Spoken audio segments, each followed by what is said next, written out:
Hi guys, so I'm going to show you how to make a very simple Skinner blend, and this is the finished product that I made in a different video after I made the blend that I'm going to show you guys.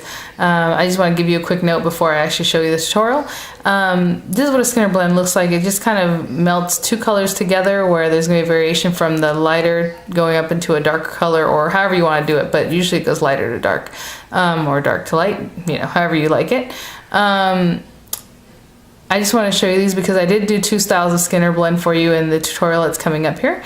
The first one is just your regular Skinner blend, and then there's an offset one where it's going to leave more of the true colors of what you started with. So this one has more pink and more of the purple over here. It's not really pink, this is actually purple from Fimo, and this is plum from Fimo, but it has a lot of pink to it. So it has more of the original colors, and this one blends more completely. So it blends the colors throughout the whole pen, okay? So this is what I did with it, so you can do whatever you like with your Skinner blend, of course, but let's get started. With the Skinner blend, we need to soften our polymer clay, and I already have this purple one here. And I'll show you what I used. I did use Fimo only because that's what I have here. I have Sculpey, I have lots of Primo Sculpey, everything. Sculpey 3. I just chose these because I need to use them. They're starting to get a little bit tough, so I want to use them up. So the purple I used there is plum. Okay, and I used half a brick. You can use the whole thing, but I wanted to make it more manageable, and especially if you're not familiar with the Skinner blend, then you want it to do it a little more manageable. The pink one, or it's not really pink, it's called purple. It's more of a pinkish purple. So I have those two colors, and to soften them, like I said, I only took half a brick. I'm just gonna keep squeezing this until it gets softer and softer. We gotta condition it really nicely. Now this one is pretty tough. The purple one, bought them on the same day, or I guess plum, and it's not as stiff. So I'm gonna keep rolling this till it starts warming up, and I can see already it's already changing in consistency. So I'm gonna warm it up, and once it's all nice and warm, I'm gonna run it through the pasta machine, and I'll come back to show you that. Softer, and I'm just gonna run it through my pasta machine on the whitest setting. Now, on this is an al dente machine. It's an actual pasta machine. That's the brand. I think I might have picked it up at Sur La Table or something like that. But for this one, the 7 is the widest opening. If your widest opening is 0, like on the Sculpey one, then use that. Okay.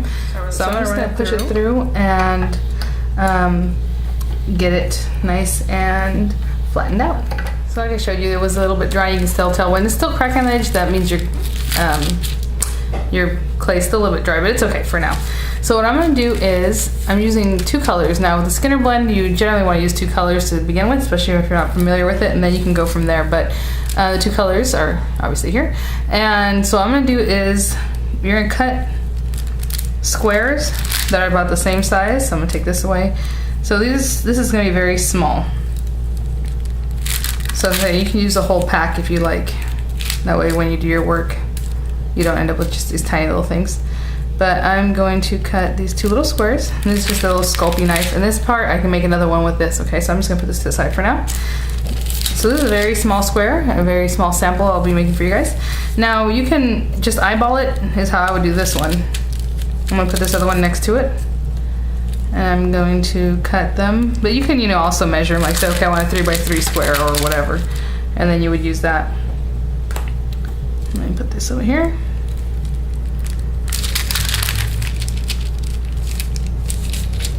So then I would put this over here and make sure they're about the same size. Go in this way.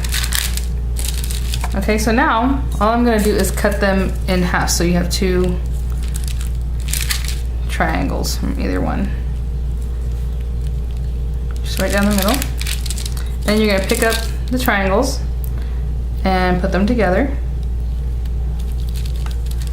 Try to do a little neater than I am, but there you go. Okay, so that's that. So now you have them stacked up one over the other. And I'm gonna kind of give them a squish just to make sure they're kind of stuck together. And then you're gonna pick them up and put these two together. Okay, and you can kind of roll over them if you want. I'm just gonna kind of squeeze them a little bit. Now I'm gonna cut another set just like this, but I'm gonna show you something a little bit different when you pair triangles again. Remember, we stacked them 2 and 2, and I have the other one over here. So this is the one we just did. But when I blend this, it's gonna be completely blended from dark to the light shade, okay? But if you want them to still have some of the lighter color on the outside, still some of the darker ones, so it goes from very dark to the very lightest, what you're gonna do is put them together, offset a little bit, okay? So since this is kind of small, let's say there.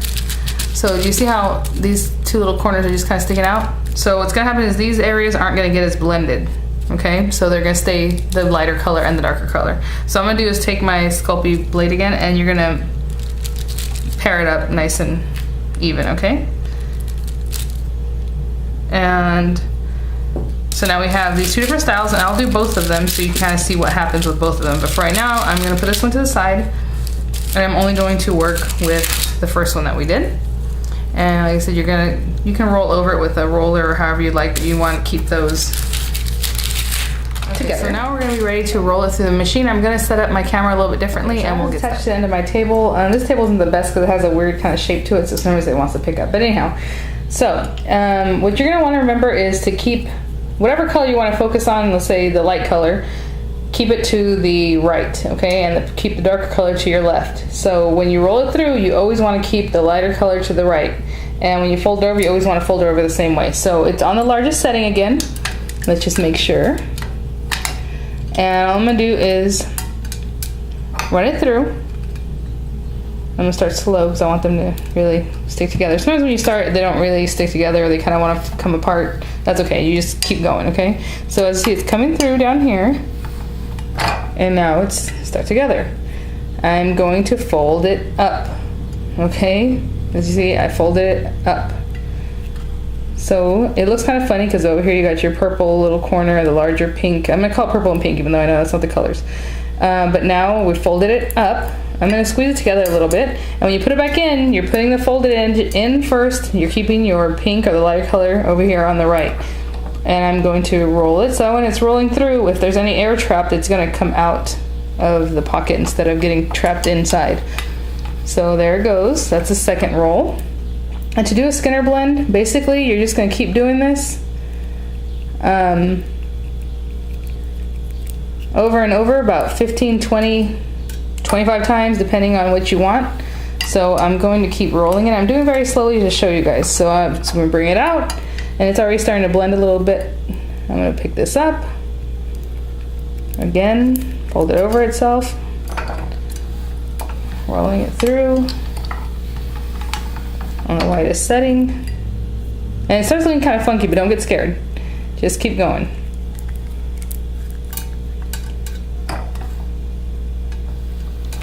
Just keep rolling it. So I'm going to keep doing this until I am happy with the blending. Okay, so I'm going to continue folding it up, rolling it back down. Really don't have to do a lot of movement. Just remember that your lighter color, you want to keep it to the left, but if you're just taking it out like I am and folding it, then you shouldn't have an issue with it, okay? So I'm going to continue going. As you can see, it's starting to marbleize, kind of crazy. I'm just going to keep doing the same thing. Okay, so this is probably going to be my last fold. As you can see, it has a nice variation of color. So I just folded it. It's getting thinner and whiter, but that's okay because I actually want to cover a pen with it. So this is what I'm looking for. But I think I'm pretty happy with that. I might go one or two more times because right here it still looks kind of harsh. So let me fold it again. And that's basically your Skinner blend. So it's going from the very dark color, which still got a little bit of the lighter color into it, so it's still lighter than before, and it blends out to the pink or the lighter purple. So pretty cool. That's probably enough to cover one or two pens. What I would do is go to the next smallest setting, but we'll talk about that later. So there's the regular one, and now I'm going to show you how you run through the offset one, which is right here. Okay, so I'm going to do the exact same thing on the whitest setting. Again, I'm going to leave the lighter color to the right and the darker to the left, and we're going to run it through. I feel it's kind of separating down there. It's okay. Okay, and so that kind of sticks together. I'm going to fold it. Let's get that guy back down. Okay, and I'm going to run it through again. And I'm going to continue running through just like I did with the other one. You're going to run it. You're going to fold it up again. And keep running it through until you blended it to where you like it, okay? It might take 15 times, 20 times, 25 times, 30. Just depends, okay? So I'm going to fold it up again.